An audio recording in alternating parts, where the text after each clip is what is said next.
El tema que vamos a ver hoy va a ser introducción a la electroquímica o más que nada, sí, introducción a la electroquímica y vamos a tocar dos cosas importantes, que es la parte de celdas voltaicas, sus componentes principales, cómo calcular la FEM de una celda o el voltaje, como le quieran decir, y electrólisis, esos dos temas. ¿Por qué? Porque son como que los dos componentes básicos de lo que es electroquímica. ¿Por qué digo introducción o por qué lo básico? Bueno, porque después de eso que tiene que ver con electroquímica tenemos muchas cosas más. Incluido aquí ya yo quiero entender, quiero creer que ya todos sabemos balancear redox. Sabemos, porque yo la verdad es que ahorita no me acuerdo tanto, pero ahorita me voy a recordar en el camino. Este, después de eso, cuando hablamos de electroquímica, vamos a hablar también de electroquímica en condiciones normales, en condiciones estándar, que es lo que vamos a ver hoy, y electroquímica en condiciones no estándar, donde se requieren otras ecuaciones distintas para calcular FEM, que calcula varias cosas, y sería una electroquímica, pudiéramos decir, estática, porque luego, como toda reacción química, va a haber cambios en la cantidad de reactivos, en los productos, esto tiene que ver mucho con el equilibrio, y si pasamos a consideramos reacciones no estándar y luego que la reacción va cambiando a través del tiempo, vamos a ver también en electroquímica que conforme va pasando la reacción, conforme se va realizando, va a ir cambiando el voltaje de la celda con cosas muy raras, luego tenemos valoración electroquímica, tenemos identificadores electroquímicos, tenemos muchísimas cosas de electroquímica que realmente saturarlos de toda esa información no. Entonces, hoy lo básico que vamos a ver es calcular FEM y voltaje de celdas, conceptos básicos de electroquímica, obvio, y electrólisis, esos dos temas, que son los más sencillitos. Electrólisis, que también es un tema, vamos a tocarlo de una manera muy simple aquí, pero involucra aún más también electrólisis por sus aplicaciones que tiene. Entonces me dediqué yo también a buscar eh, un bonito documento que lo explique de mejor manera para no darles mi documento hecho ahí a lo bruto durante la clase. Y más que nada para que lo tuviera hoy mismo y se los envíe hoy mismo y lo pueden estudiar hoy mismo. Entonces, agradezco, lo digo esto por YouTube, ¿no? Que luego, luego ando censurando si agarro cosas con copyright. Agradezco a la Facultad de Ciencias Exactas y Naturales y Agrimensura de la Universidad Nacional del Nordeste, Avenida Libertad, 5450-3400 Corrientes, Argentina. ¿Ok? Química General, unidad 10, gracias a la licenciada María Irene Vera. Aish. Entonces, bueno, esto no lo vamos a leer ya. Y pueden ver, esto sí lo voy a mencionar, por si algún día encuentran algún documento que tenga que ver con universidades, van a ver que casi siempre trae bibliografías sugeridas. Entonces ahí vienen algunos libros que ya hemos visto, por ejemplo el Chang, el Química de Chang, por supuesto. Bueno, es Química General de Witten, no lo tengo, no sé cuál sea. Y obviamente Química de la Ciencia Central es de Brown, es un muy buen libro también, ahí se los pasé en su momento. Y aquí dice Principios de Química, no me sabía ese libro de Atkins. No recuerdo si Atkins, creo que hay un libro de Atkins eh, en los libros que les pasé, pero no recuerdo si era para química inorgánica o para fisicoquímica, pero creo que este no era. Ahora sí, a esta te les voy a pasar también con esto, por si lo encuentran y me lo pasan, también estaría increíble. Entonces, vamos a lo que vamos. Podemos, uy, estoy viendo que se ve muy chiquito. Ahí está, ok. Podemos definir a la electroquímica como el área de la química que trata del uso de reacciones químicas para producir electricidad y viceversa, cómo podemos usar la electricidad para producir cambios químicos. Recordemos de parte de termodinámica que hablábamos mucho de energía. Bueno, en este caso, en su día estudiábamos energía calorífica y su relación con energía química, cómo se transformaba. Ahora vamos a ingresar a la energía eléctrica y qué relación tiene que ver con la energía química. Ahora, Antes de que pasemos, pueden deducir también que electricidad está muy relacionado, la palabra electricidad está muy relacionado con electrón. Y sí, la electricidad es un fenómeno que ocurre gracias a la interacción de los electrones con la materia. Cuando ustedes metan su dedo, bueno, no, no hagan esto. Si algún día se les ocurre mojar, no sé, echarle agua cerca de un enchufe y ustedes ponen la mano cerca, van a sentir un cosquilleo en su mano. No hagan esto, ya lo digo porque me pasó, no caí en cuenta hasta que ya lo sentía en mi mano y entendí qué estaba pasando. Van a sentir un cosquilleo. Bueno, ese cosquilleo, ay, por eso puede que mi mano haya quedado mal después. Bueno, van a sentir un cosquilleo de donde está caminando los electrones en su mano, ¿ok? Eso es la electricidad. La electricidad, como tal, es el movimiento de los electrones a través de la materia. Claro, esto se relaciona también mucho con los tipos de compuestos. Los compuestos que tienen enlaces covalentes como la madera, el mismo cuerpo humano, aunque tiene sus detalles del cuerpo humano, pero la madera, el plástico o ese tipo de compuestos no van a conducir tanto la electricidad porque tienen enlaces covalentes. Entonces no transfieren electrones porque los están compartiendo.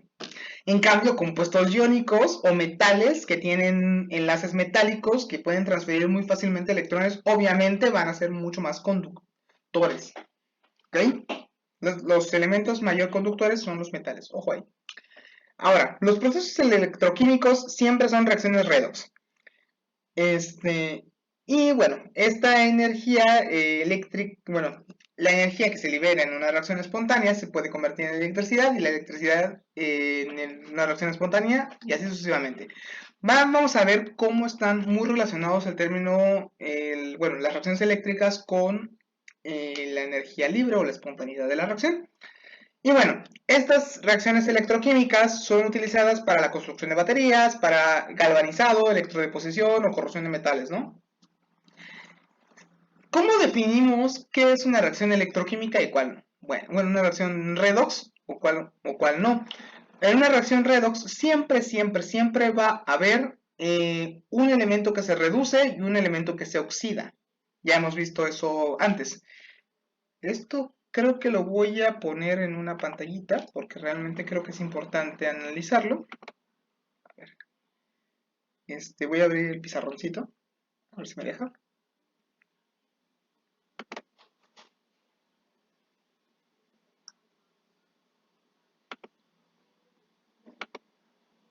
Ok.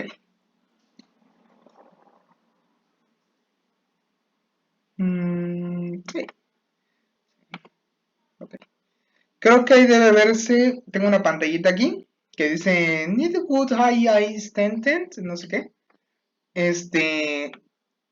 Si pueden acceder, porque creo que se puede acceder, no sé.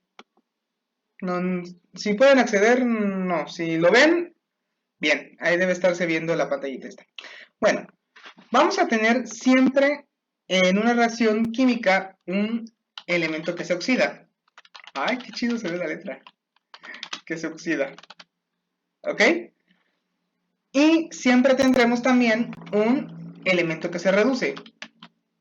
¿Cómo sabemos cuál se oxida y cuál se reduce? Bueno, el elemento que se oxida va a ser aquel que su número de oxidación va a aumentar.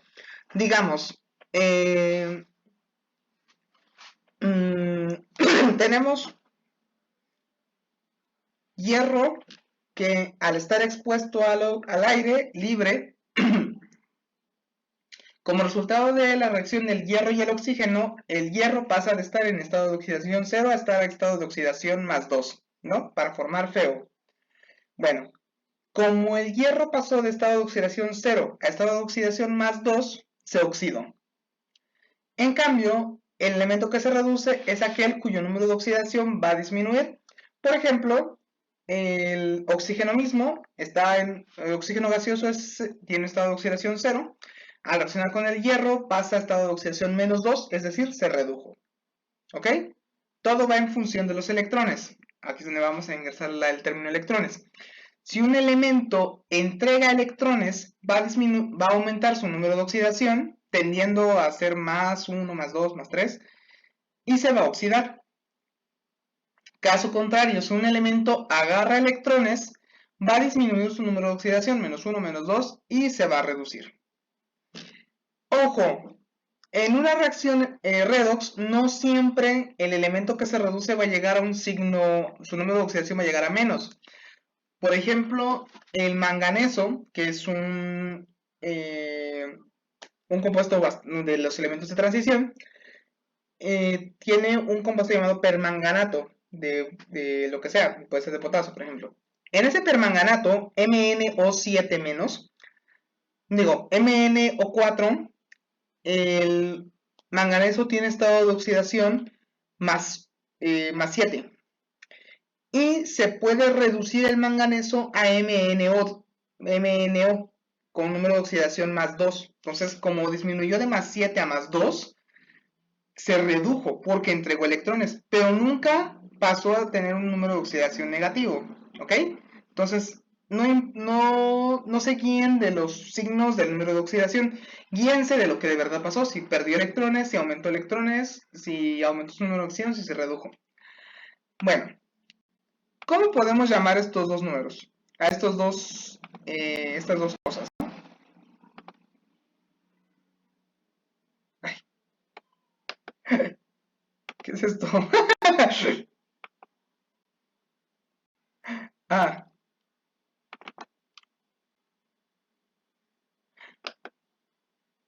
cut.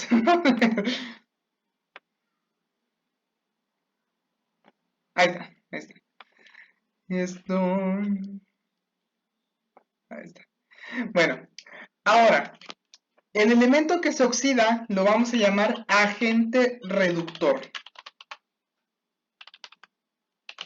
¿Por qué agente reductor? Porque es el agente o el elemento que propicia la reducción del compuesto que se reduce, del elemento que se reduce. ¿Ok? Puede sonar un poco rebuscado, pero véanlo de la siguiente manera. Si tenemos un elemento que se oxida, siempre va a haber un elemento que se reduce.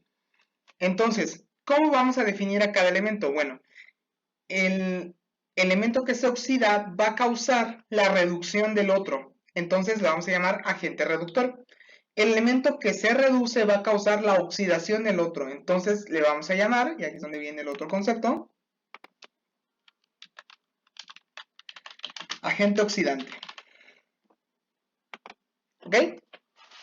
Están canijos aprenderse esta mnemotecnia, pero créanme, les va a servir.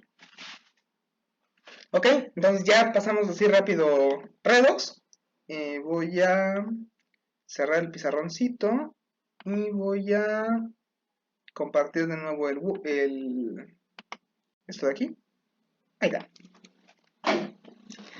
Entonces, para electroquímica nos van a interesar mucho las reacciones redox, más que nada, ¿vale? Entonces, bueno, las celdas electroquímicas las vamos a clasificarlas en dos, como celdas electrolíticas o celdas galvánicas o voltaicas. Las celdas electroquímicas siempre van a tener reacciones químicas en donde estemos nosotros ingresando electricidad a la celda para que la reacción funcione. Entonces, pero ¿qué relación tiene que la reacción avance o no con la celda? Bueno, comúnmente las reacciones que tendremos en la celda electrolítica van a requerir que nosotros ingresemos energía porque van a ser reacciones no espontáneas. Recuerden que las reacciones espontáneas son aquellas que ocurren sin la necesidad de que nosotros tengamos que ingresar mucha energía. Quizás nada más el empujoncito para la energía de activación y se lleva a cabo la reacción, porque los productos de esa reacción van a tener una menor energía que los productos. Entonces va a tender a ir hacia los reactivos. En cambio, las reacciones no espontáneas son aquellas que no ocurren naturalmente debido a que que los productos tienen mayor energía que los reactivos. Entonces nosotros tenemos que inducir energía para que esa reacción se lleve a cabo hacia los productos. Por ejemplo, decíamos, ¿como cuáles podría decir? una que tuviera con calor.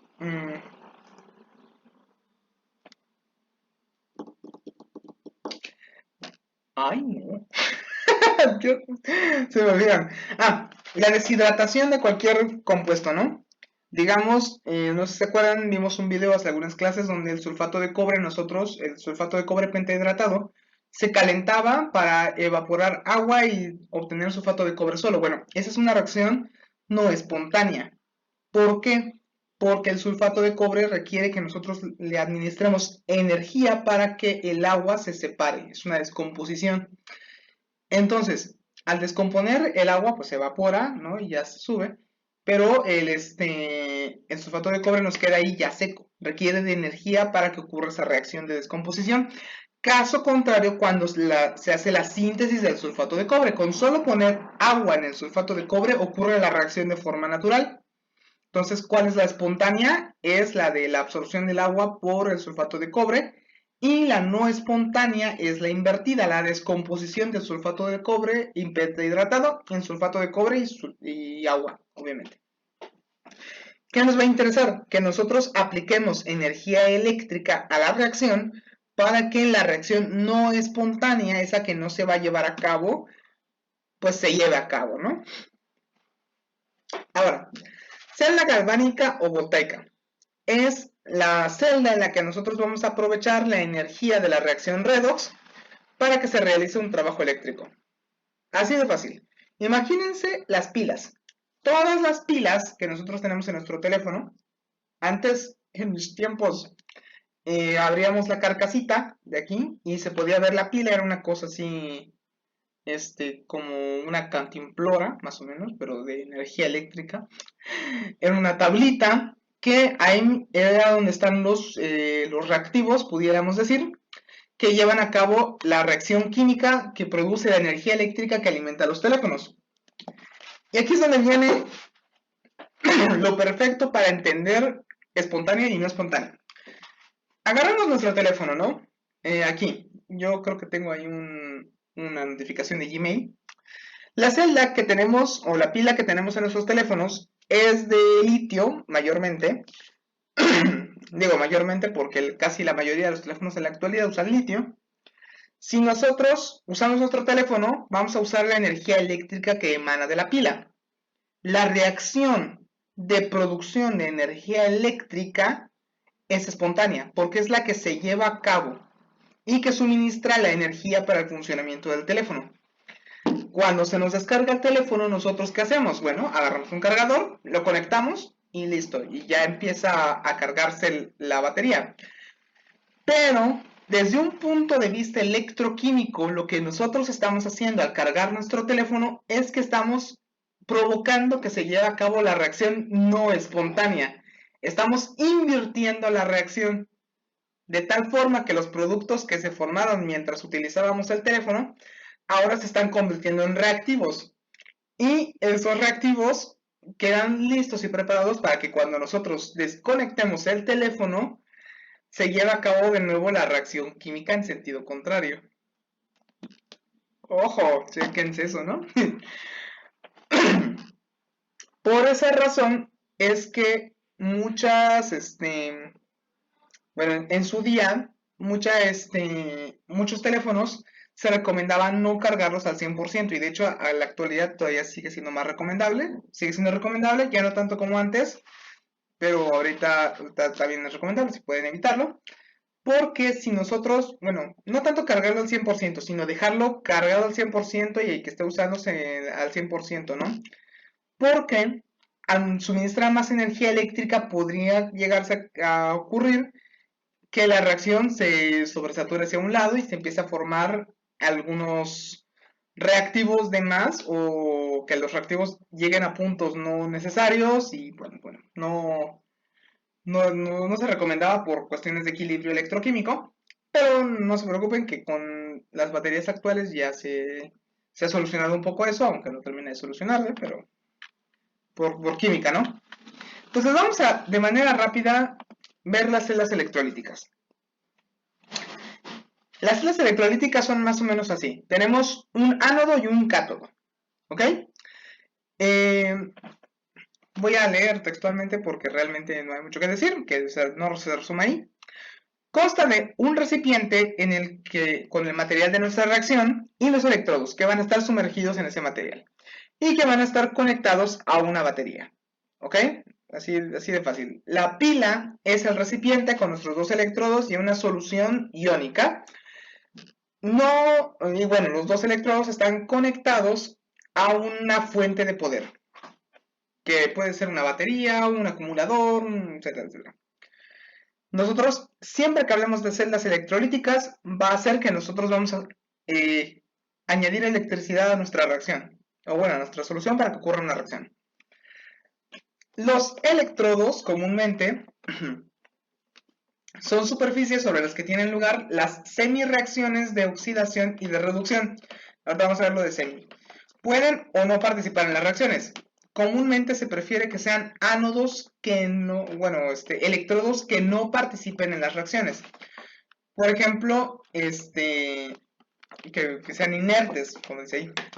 Pero a veces, dependiendo de lo que vamos a producir como resultado de la celda electrolítica, pues también se pueden tener electrodos de zinc, cobre, plata, platino. El platino es muy poco reactivo, entonces también podrá actuar como un inerte. Se puede tener electrodos líquidos, como de mercurio, e incluso gaseosos, como el electrodo de hidrógeno. Ahorita vamos a ver un ejemplo de eso. Ahora, los electrodos, tanto en la celda electrolítica como en la galvánica, podemos identificarlos de la siguiente manera. El cátodo es el electrodo en el que se va a llevar a cabo la reducción, es decir, donde está el elemento que se reduce, es decir, donde está el agente oxidante. Pero dejémoslo en reducción. Y el ánodo es el electrodo donde se va a llevar a cabo la oxidación. ¿Ok? ¿Por qué lo ponemos así? Bueno, aquí es donde viene este hermoso acrónimo, esta mnemotecnia que se llama CROA. Cátodo, reducción, oxidación, ánodo. ¿No? Consonantes juntas, cátodo, reducción, y vocales juntas, oxidación, ánodo, CROA. ¿No? CROA es el acto que hacen las ranas de...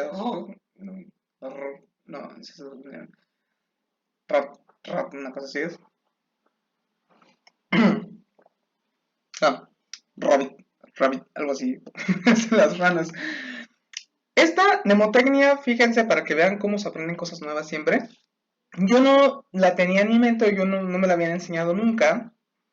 Hasta inicios de este año, que yo me colé a la clase de un profesor de química, que estaba dando este tema, así ya de forma rápida, era el último tema de la clase. Y pues se la enseñó a sus alumnos para pues para que aprendieran a identificar cátodo y ánodo. ¿Ok? Cátodo, lugar donde se lleva la reducción, y ánodo, donde se lleva la oxidación. Ahora, ustedes se estarán preguntando de manera muy correcta, ¿qué es eso de hemirreacciones o semirreacciones? ¿No? Como dice aquí. Semirreacciones. Déjenme, se los explico, pero voy a buscar a ver si encuentro una fotito, un algo.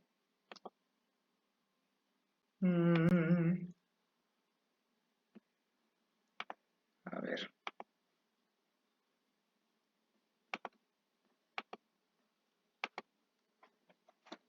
Acá está. Bueno, quien esté viendo el video va a estar viendo que ya la puse en pantalla, pero se las presento a ustedes. Ok, cuando nosotros hablamos de semirreacciones, hablamos de que, bueno, mejor les explico cómo producirlos. Ya les había dicho que en una reacción redox siempre tenemos un elemento que se oxida y uno que se reduce. Bueno, nosotros esa reacción redox la podemos dividir en la reacción de oxidación y la reacción de reducción. Y esas van a ser nuestras semirreacciones. ¿Ok? ¿Cómo vamos a balancear estas reacciones? Bueno, no se van a balancear de forma tradicional. Realmente la reacción a balancear va a ser la la reacción global, ese es el término que se le da, reacción global, que es la suma de la semirreacción de reducción y la semirreacción de oxidación, pero se van a balancear mutuamente por las cargas, ¿ok? Por ejemplo, aquí vemos semirreacciones, vemos la primera semirreacción del nitrógeno gaseoso formando dos átomos de nitrógeno que va a tener número de oxidación, creo que es más... ¡Ay! Ay, me metí en problemas con el amoníaco hace poquito. El nitrógeno en esta reacción, en el amoníaco en específico, tiene número de oxidación -3. No, al revés. Tiene el número de oxidación +3. Por lo visto en las semirreacciones. Creo que está mal esta semirreacción. Bueno, dejémoslo en que tiene número de oxidación +3. Entonces, como no, creo que esta imagen está algo mal. No voy a dejar de compartir momentáneamente. Semirreacciones. De hecho, me meten problemas por el amoníaco en específico.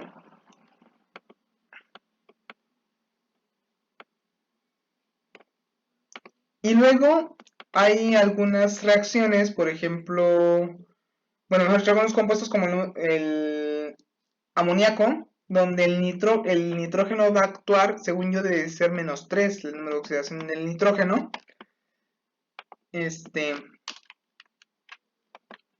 Pero bueno, no hay problema.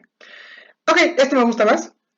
Este es un paper de la facultad, creo que es de química, de la UNAM, donde de hecho les va a enseñar también a balancear por redox, por si no se acordaban. Entonces, vamos al segundo paso.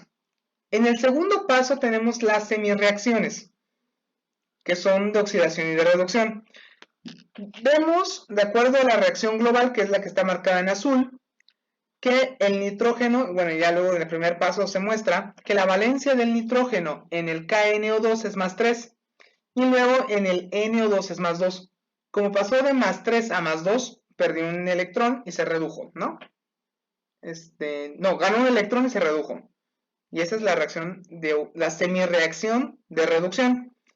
Y en cambio, el oxígeno pasó de -2 a 0 en el oxígeno gaseoso, por lo cual se oxidó porque perdió 2 electrones.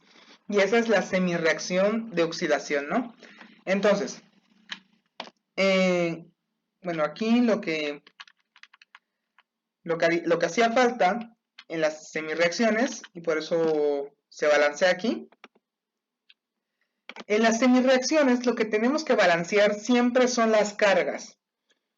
Vemos en la reacción de nitrógeno donde tenemos un electrón, una carga negativa, y el nitrógeno tiene +3 de valencia. Entonces, eso en los reactivos. En los productos, el nitrógeno tiene +2 de valencia. Entonces, si al +3 le restamos 1, que es la carga negativa del electrón, nos da +2. Y se equilibra los dos, o sea, se balancea la carga en ambos lados de la reacción. Igual los oxígenos, ¿no? En los oxígenos tenemos -2 en 2 átomos del lado de los reactivos. En cambio, del lado de los productos tenemos que el oxígeno gaseoso tiene un 0, pues es decir, va a perder 2 electrones cada átomo. Y, aquí viene lo interesante, sabemos que pierde 2 electrones, entonces en los productos va a ser necesario añadir +4 electrones, que son los que perdió el oxígeno. ¿Ok? Espero no haberlos revuelto más, pero esto es comúnmente lo que hacemos para balancear redox, solo que aquí es donde nosotros ya nos influye reducción y oxidación. Ahora, ¿cuál de estas dos reacciones va a estar en el cátodo? La del nitrógeno. ¿Cuál va a estar en el ánodo? La de oxidación. Entonces, ahora sí voy para acá, de regreso. Voy a cerrar este momento. Y entonces, bueno, esta anotación es importante. Por los electrodos entra y sale corriente eléctrica, ¿no? Nosotros siempre vamos a suministrar corriente eléctrica a través de los electrodos, y ya. Como la solución es iónica, se va a cerrar el circuito, entonces la corriente eléctrica va a fluir por toda la reacción, ¿ok? Entonces no hay una conexión a tierra como tal en esta reacción. Y bueno, conductividad eléctrica, pueden notarlo, ¿no? Que se hace conducción y todo eso, yo creo que ya lo habíamos visto sobre conductividad, que había un aparato llamado conductímetro con el que medíamos la conductividad del agua, y bueno, de una solución y ya.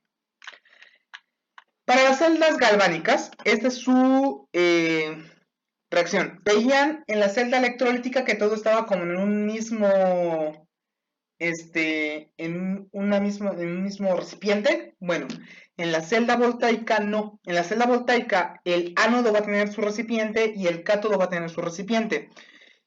Y va a haber un puente salino y un, sí, un puente salino. Chequen esto. No sé si se ve o no, no se ve. Imagínense lo que les voy a decir. Bueno, no, aquí se ve la flechita. Hay una flechita aquí de que sale del ánodo, no se ve, pero imagínensela.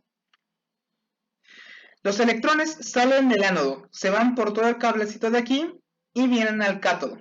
Y ese es el flujo de electrones, van a ir dando vueltas del ánodo al cátodo. Es lógico pensar esto porque el cátodo tiene carga positiva.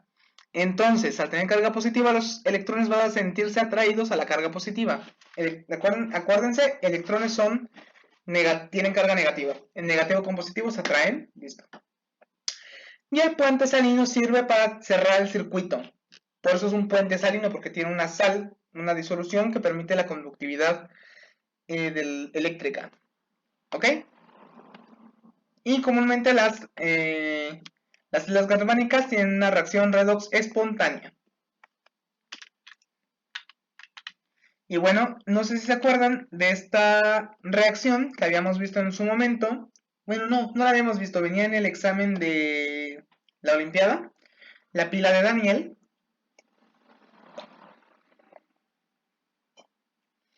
La pila de Daniel se basa en la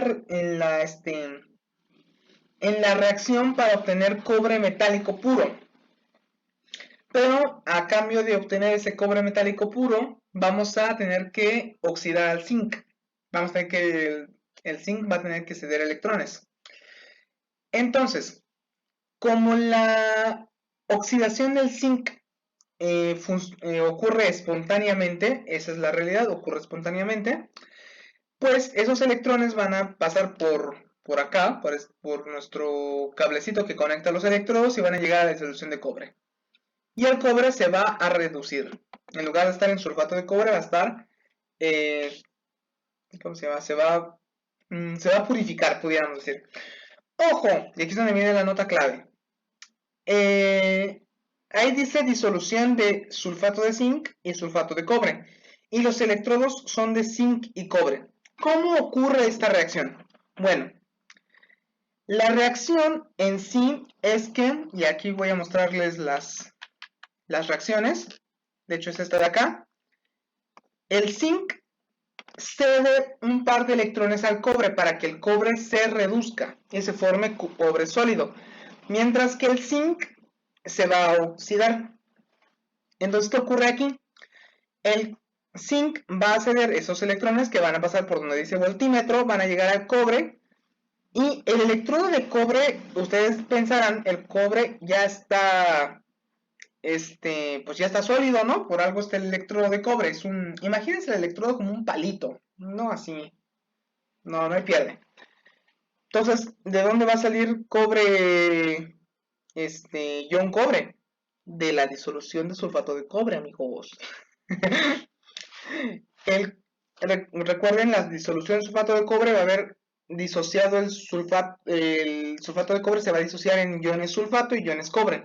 Entonces, los electrones van a buscar esos átomos de cobre ionizados, y ese cobre metálico puro que se va a formar se va a empezar a pegar al ánodo, al ánodo de cobre. ¿Ok? Caso contrario con el ánodo de zinc. digo, el electrodo de zinc, que es el ánodo. Ah, sí, estaba correcto, es el ánodo. El zinc, como la reacción indica que de zinc sólido va a pasar a zinc oxidado, ese electrodo, ese ánodo, va a empezar a corroerse, porque el zinc va a empezar a disolverse en agua, porque como se está ionizando, se va a empezar a disolver en la disolución de sulfato de zinc. ¿Ok? Y bueno, esto era lo que yo les decía. Esta es la primera semirreacción, la semirreacción del ánodo, y esta es la semirreacción del cátodo. La suma de esas dos semirreacciones va a dar lo que llamaremos reacción global. ¿Ok? Nota importante, al momento de balancear las semirreacciones, una semirreacción que comúnmente es la del ánodo, no, siempre es la del ánodo, va a tener los electrones en los productos, y la del cátodo va a tener los electrones en los reactivos. Bueno, los electrones tanto en productos del ánodo y reactivos del cátodo tienen que ser iguales para que esté balanceada la reacción. En este caso pueden ver que el zinc al reaccionar, zinc sólido va a pasar a ser zinc en ion, cation zinc, más 2 electrones. Y el cátodo va a ser el cobre ion, cobre más 2 electrones, y va a producir cobre sólido. ¿Okay? Tienen que estar balanceados también los electrones. Es una nota importante.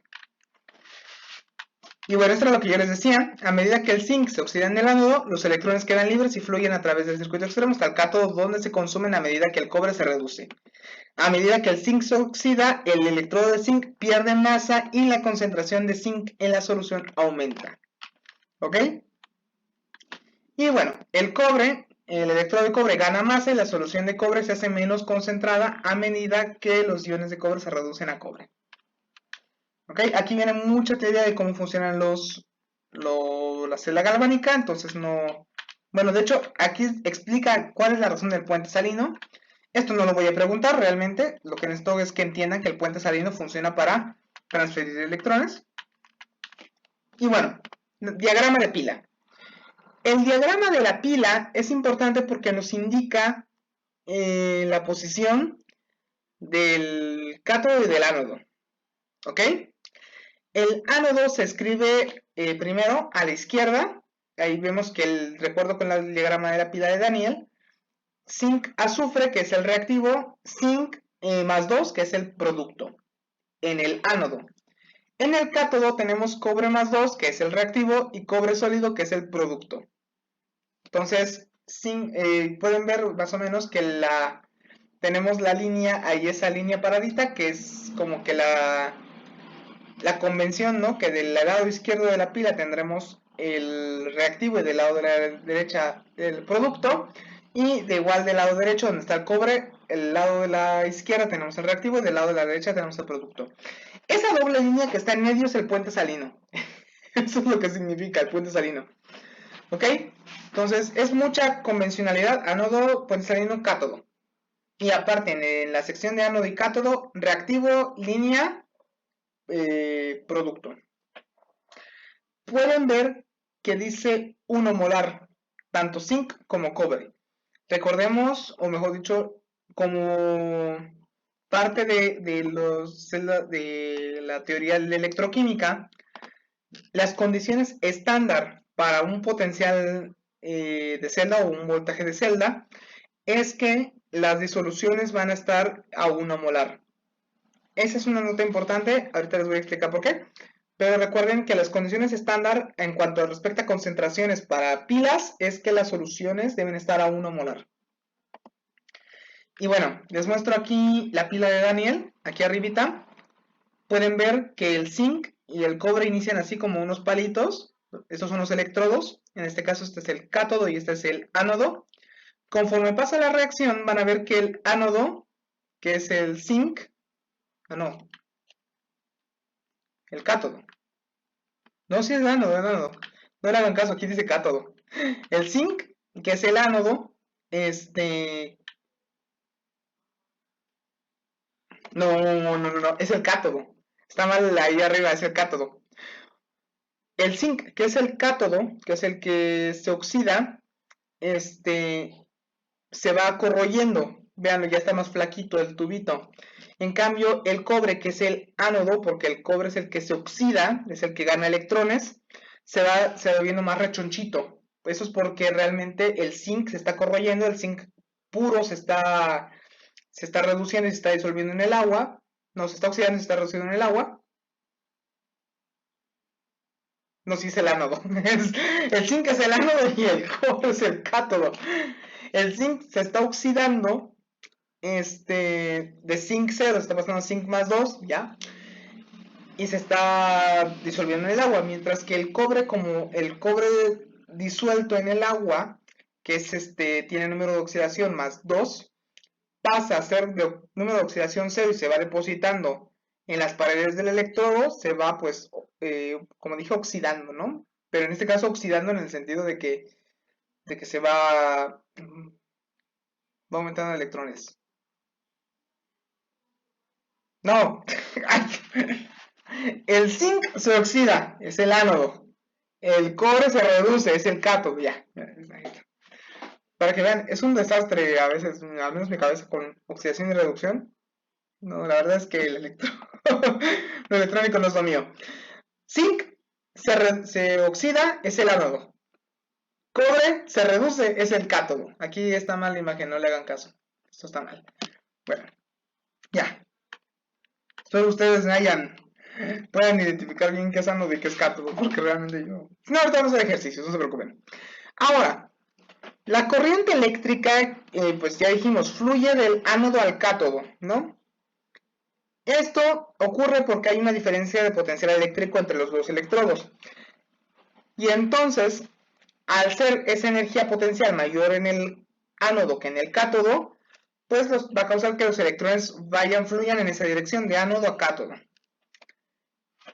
Entonces, la diferencia de potencial eléctrico entre el ánodo y el cátodo se mide experimentalmente con un voltímetro. No sé si recuerdan sus clases de física, pero hay un aparato que es como una cajita con un par de ganchitos, que es el que mide la corriente eléctrica, que se llama voltímetro. Al menos si es como yo me acuerdo que era voltímetro. Y esa diferencia de potencial eléctrico es lo que vamos a llamar voltaje de celda, o FEM, que significa fuerza electromotriz. ¿Ok? Y se mide en voltios. Un voltio es ya por definición, es la diferencia de potencial necesaria para impartir un joule de energía a una carga de un coulomb. ¿Ok? Es ¿cómo se llama? La unidad fundamental creo que son coulombs, y vamos a usar volts para hablar de voltaje. Ahorita vamos a regresar al coulomb. Entonces, ¿cómo vamos a medir la FEM o el voltaje de la celda? Es muy fácil, pero primero algunas anotaciones. La fuerza electromotriz se escribe como E de celda o delta E y se conoce como potencial de celda o voltaje de celda. Y nosotros vamos a utilizar cada semirreacción, no sé si se acuerdan, que veíamos ahorita las semirreacciones. Cada semirreacción va a tener un potencial estándar, al que vamos a llamar potencial estándar de reducción. Y esos potenciales estándar se caracterizan porque son voltajes medidos cuando, y aquí es donde viene lo que yo les decía. 1. Las concentraciones de reactivos y productos en solución son de 1 molar. ¿Ok? Si esa concentración cambia, va a cambiar el voltaje de la celda. Entonces, ojito ahí. Pero, para efectos de lo que vamos a ver hoy en el examen, vamos a considerar que todo es estándar. Entonces, 1 molar para celda. Y cuando intervienen gases, que a veces ya vemos algunas reacciones donde hay gases, se va a requerir que las presiones parciales sean de 1 atmósfera y la temperatura de 25 grados Celsius o 298 Kelvin. ¿Ok? En condiciones estándar, la FEM se llama FEM estándar o potencial estándar de celda y se simboliza con una E, un grado, celda o delta E grados. Y bueno, para la pila de Daniel tenemos 1.10 volts aquí. Pero ¿cómo calculamos ese 1.10 volts? Bueno, aquí explica un poco de la teoría de cómo se calcularon experimentalmente.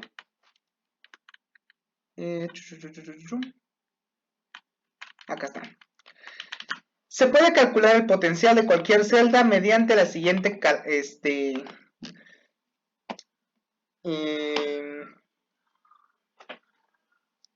esa ecuación, donde el FEM de la celda es igual a la potencial estándar de reducción del cátodo menos el potencial estándar de reducción del ánodo.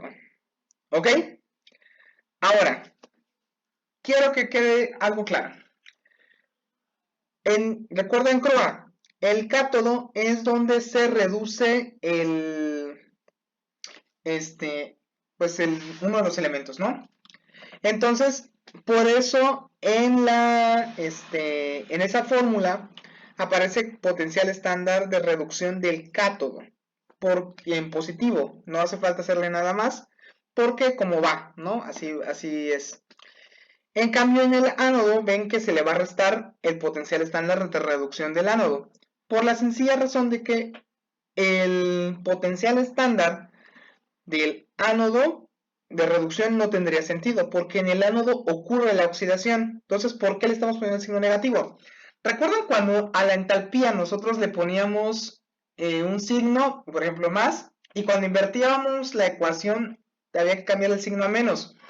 Es lo mismo con la FEM estándar. Como la oxidación es la reacción inversa a la reducción, pues es lógico que la reducción, que la oxidación tenga un potencial de estándar de reducción que sean igual numéricamente, pero que tenga el signo negativo. Es decir, si por ejemplo a ver, de hecho les voy a mostrar aquí. Hay unas tablas acá de... Eso sí, los potenciales normales de reducción se los van a dar, no se preocupen. Por ejemplo, esta es la del oro. Si nosotros añadimos electricidad para purificar el oro, requerimos añadir una corriente de 1.68 volts. ¿Ok? O sea, ese es el potencial estándar de la reducción del oro. Si invertimos nosotros la ecuación de tal forma que el oro se oxida, tenemos que cambiar el signo. Entonces, el caso contrario, donde el oro se oxida para formar oro más 1 y un electrón, va a ser de menos 1.68. Entonces, para no tener que hacer ese análisis de si signo negativo, si signo no, pues ya esta propia reacción de acá, esta propia ecuación, ya nos da ese signo negativo para que no tengamos que analizar más. ¿Ok? Ahorita vamos a poner a hacer unos ejemplos, no se preocupen. Y entonces, bueno, aquí hay un ejemplo. De hecho, no hay ejemplo. Ahora vamos a hacer algunos ejemplos. Aquí hay algunas ecuaciones sobre la relación que hay entre la FEM y la energía de Gibbs. Esto sí no lo vamos a ver, pero aún así les voy a pasar el documento para que ustedes lo vean, porque nos falta ver una cosita más. Bueno, otra cosa importante. Esto tampoco lo vamos a ver, nada más es como para enseñarles. Si hay cambios en la concentración, como siempre, ya vieron al inicio, dijimos que conforme se va llevando a cabo la reacción, van a ir cambiando las concentraciones de las soluciones que están involucradas en la reacción, tanto del cátodo como del ánodo. Esos cambios en la concentración están previstos ya mediante algo llamado ecuación de Nernst. Que bueno, esta no es esta de aquí, es esta de acá. Bueno, sería cualquiera de estas tres. La ecuación de Nernst se utiliza para medir qué tanto va a cambiar el voltaje a partir de cambios en las concentraciones tanto del reactivo como de los productos de la reacción electroquímica en las soluciones, que son condiciones no estándar. Ojo, esa es la clave también, porque puede que cambie la temperatura o cambie creo que la presión no está contemplada, pero sí que cambia la temperatura. Entonces, en esos casos, pues se usa la ecuación de Nernst. Igual no lo vamos a ver, no lo vamos a considerar aún. Ya con quienes pasen a la siguiente etapa ya vamos a ver esto, Nernst. Pero lo que sí voy a ver con ustedes, bueno, aquí les muestro un ejemplo. El acumulador de plomo, que es la batería que utilizan los automóviles. En el ánodo, recordemos, ánodo, oxidación. el plomo se oxida para formar sulfato de plomo y va a liberar 2 electrones. El cátodo igual tiene plomo, pero este plomo se reduce. De ser PbO2, donde el plomo tiene estado de oxidación más 4, pasa a ser sulfato de cobre. Digo, sulfato de plomo, donde el plomo tiene estado de oxidación más 2. Entonces, como pasa de más 4 más 2, se reduce. ¿Ok? Lo bonito de esta celda es que vean por donde vean, cuando ven la reacción global, va a formar sulfato de plomo tanto el ánodo como el cátodo. ¿Cómo se revierte esta celda, el acumulador de plomo? No recuerdo. Pero es la celda que se utiliza en los automóviles. De hecho, tiene un proceso y todo. Por eso es que cuando se descarga la batería del auto hay que echarle corriente. Ah, no, sí es así, ¿verdad? Se le ingresa corriente a la celda de plomo para que vaya en sentido contrario a la reacción y pueda generarse energía eléctrica para el automóvil mediante el acumulador de plomo. Y bueno, para efectos aquí yo la redondearía a 2.04. Y chéquense, es el cátodo menos el ánodo. Este es el potencial estándar de reducción de la reacción del cátodo. Este es el potencial estándar de reducción de la reacción inversa a la que hay en el ánodo. O sea, si estos de aquí, donde están los productos, fueran los reactivos, y los reactivos que están aquí fueran los productos. Pero al ya tener el signo acá, pues no hace falta hacer más modificaciones matemáticas. Esto menos esto nos da 2.041. Y como el potencial estándar de reducción de la reacción contraria a la que hay en el ánodo es negativo, tanto los dos términos como el del cátodo y el ánodo van a producir energía eléctrica. Entonces es un más y se produce más energía eléctrica. Comúnmente se busca eso, que en el cátodo haya una reacción cuyo potencial estándar de reducción sea positivo y que en el ánodo haya una reacción cuya reacción inversa, que es la de reducción, tenga un potencial estándar negativo, para que al momento de ser ánodo, como se invierte la reacción, el signo pasa de ser menos a más. ¿Okay? Creo que ya di muchas vueltas aquí, entonces me voy a lo que sigue. Electrólisis. La electrólisis es, esto ya es más rápido porque es más práctico. La electrólisis es un proceso realizado en la celda electroquímica a veces, no electrolítica que yo diga, y sí, ahí dice, se lleva a cabo en electrolítica, en la que nosotros conducimos electricidad a un compuesto en específico con el propósito de separarlo. Ojo, nota, no es como cuando nosotros disolvemos sal en agua que se disocia el sodio y el cloro, ¿no? Y tenemos iones sodio y iones cloro, como se ve en la primera reacción de aquí arribita, esta de acá. No, cuando nosotros electrolizamos el cloruro de sodio, vamos a separarlo en metal sodio, o en este caso creo que es líquido, en estado líquido, sodio en estado líquido, y en gas cloro. Ya no van a ser iones, van a ser directamente sus componentes principales. ¿Ok? A ver si lo tengo por acá. Bueno, no, estas son muchas reacciones. Acá está. Eso que ven ahí a su derecha es algo que se llama aparato de Hoffman. Lo que hace este aparato de Hoffman es que nos permite electrolizar el agua. ¿Qué significa eso? Que nosotros el agua la vamos a separar en gas oxígeno y gas hidrógeno. Y de hecho, ahí están las reacciones. En el ánodo, que es donde se lleva a cabo la oxidación, ¿qué elemento se oxidaría? El oxígeno, porque el oxígeno pasaría de un estado menos 2 a un estado 0. En el ánodo se va a llevar a cabo la producción de gas oxígeno, mientras que en el cátodo, que es donde ocurre la reducción, el H+, que es el hidrógeno, va a pasar a H0, H2, estado de oxidación 0, entonces se va a reducir. ¿Ok? Ese es el propósito de la electrólisis. La electrólisis nos permite, a través de conducción eléctrica a una sustancia, separarla en sus componentes. No componentes iones, sino sus componentes elementales. Y así es como nosotros podemos producir hidrógeno, por ejemplo. un profesor que yo conocí dice que cuando estuvo en Francia tienen políticas muy estrictas sobre el consumo, sobre la utilización de hidrógeno gaseoso en laboratorio. El hidrógeno gaseoso es muy reactivo. Si lo mezclas con oxígeno, prende fuego y forma agua, que es justamente la reacción contraria a esta.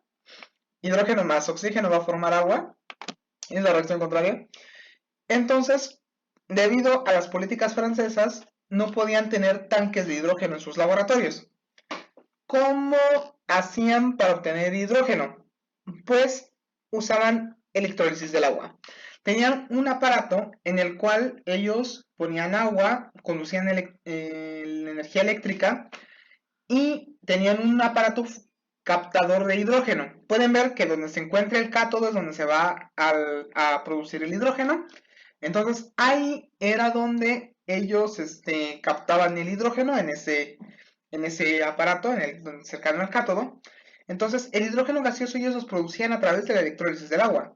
Y como el otro producto de la electrólisis es oxígeno, pues no había ningún problema. Entonces ya así producían ellos su hidrógeno. Y claro, tenían que producir lo que necesitaban, no era producir 10, 15 kilos de hidrógeno. Ay. Entonces, ¿cómo nosotros vamos a usar electrólisis? Ya para ir terminando la parte teórica. Primero, para la parte teórica nosotros tenemos que saber cuántos coulombs cuántos coulombs vamos a suministrar de energía eléctrica a nuestra disolución, a nuestra sustancia, a lo que tengamos. ¿Y cómo calculamos esto? Bueno, si se acuerdan de sus clases de física, la cantidad de coulombs es igual a la cantidad de amperes por segundo. En este caso, ampere es la corriente eléctrica y segundos es el tiempo. Hay que saber cuánto tiempo nosotros vamos a suministrar energía eléctrica a nuestra disolución. En este caso, I por T, que es donde I son los amperes y T son los segundos, y eso nos da los coulombs. Ahora, ¿qué hacemos con los coulombs? Bueno, nosotros vamos a utilizar entonces, a partir de eso, la constante de Faraday. Faraday decía que en un mol de electrones hay 96.485 coulombs. Bien. Entonces, esos coulombs nosotros podemos transformarlos a un mol de electrones. Bueno, mejor dicho, esos coulombs los podemos transformar a moles de electrones que nosotros suministramos a nuestra disolución, a nuestro sólido, etc. Y ahora, a partir de esos moles de electrones, no sé si se acuerdan, hace un poquito veíamos estas dos semireacciones. Vemos aquí que hay 4 electrones involucrados y aquí tenemos 2 electrones por 2. Entonces sabemos que en una reacción de electrólisis del agua van a estar involucrados 4 moles de electrones. Y si nosotros conocemos cuántos moles de electrones suministramos, podemos hacer esta estequiometría para saber cuánto producimos de alguno de los productos o reactivos de la reacción. Ahora vamos a ver un ejemplo de eso. Y entonces, ahí está. Más o menos así es esto, donde IT son los, ¿cómo decirlo? Los coulombs. Claro, I son los amperes, T son los segundos. F es la constante de Faraday. Y EQG, bueno, aquí lo marca como la proporción entre alguna sustancia y la cantidad de moles involucrados en la reacción, de acuerdo a las semireacciones. Entonces no se preocupen. Vamos a ver un ejemplo. Y bueno, ya así es como queda. Esto ya es corrosión, esto no lo vamos a ver. No, esto ya no, solamente fue Faraday y celdas voltaicas. Ok, entonces voy a pausar aquí. Este PDF lo voy a pasar, no se preocupen.